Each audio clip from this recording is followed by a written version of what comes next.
দ্বিতীয় মেয়াদে ক্ষমতায় আসার পরপর ট্রাম্পের যে মারমুখী চেহারা দেখা যায়, সময়ের সঙ্গে সঙ্গে ৩৬০ ডিগ্রিতে তা পরিবর্তন হয়ে গেছে। যুদ্ধবাজ ট্রাম্প এখন শান্তির পায়রা হয়ে কাজ করছেন, যার অনন্য উদাহরণ গেল সপ্তাহে ভারত পাকিস্তান যুদ্ধবিরতিতে ট্রাম্পের প্রত্যক্ষ অবদান। তার কথাতেই যুদ্ধ বন্ধে রাজি হয়েছেন ভারতীয় প্রধানমন্ত্রী নরেন্দ্র মোদী ও পাকিস্তানের প্রধানমন্ত্রী শেহবাজ শরীফ। ভারত পাকিস্তানের যুদ্ধবিরতির পর হামাস ইসরায়েল ও রাশিয়া ইউক্রেন যুদ্ধ বন্ধে একাগ্রচিত্তে কাজ করে যাচ্ছেন ট্রাম্প। গাজায় যুদ্ধবিরতির লক্ষ্যে মধ্যপ্রাচ্য চষে বেড়াচ্ছেন তিনি। সৌদি আরব, কাতার ও সংযুক্ত আরব আমিরাতের সঙ্গেও করছেন একাধিক বৈঠক। এছাড়াও তার এ সফরে সৌদি আরবের রিয়াদে সিরিয়ার অন্তর্বর্তী সরকার প্রধান আহমেদ আল সারার সঙ্গে ঐতিহাসিক বৈঠক করেন ট্রাম্প। সিরিয়ার ওপর থেকে উঠিয়ে নেন নিষেধাজ্ঞা। সিরিয়ার বেসামরিক নাগরিকদের ক্ষুধা ও দারিদ্রতার হাত থেকে বাঁচাতে ট্রাম্পের এ পদক্ষেপ বলে জানায় ওয়াশিংটন।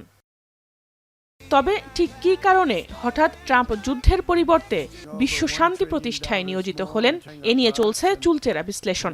মার্কিন সংবাদ মাধ্যম সিএনএন বলছে, ট্রাম্পের মধ্যপ্রাচ্য সফরের অন্যতম উদ্দেশ্য গাজা যুদ্ধবিরতি আলোচনা হলেও প্রকৃতপক্ষে এই অঞ্চলের ধনী দেশগুলো থেকে বিনিয়োগ কুড়িয়ে বাণিজ্য সম্প্রসারণের পথেই হাঁটছেন তিনি।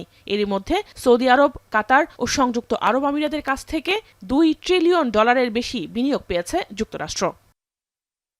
ট্রাম্পের মধ্যপ্রাচ্য সফরে মিত্রপক্ষ ইসরায়েলকে বাইপাস করে এই অঞ্চলের ধনী দেশগুলোকে গুরুত্ব দেওয়ার অন্যতম কারণ ইসরায়েলের সঙ্গে যুক্তরাষ্ট্রের কোনো বাণিজ্যিক সম্পর্ক না থাকা।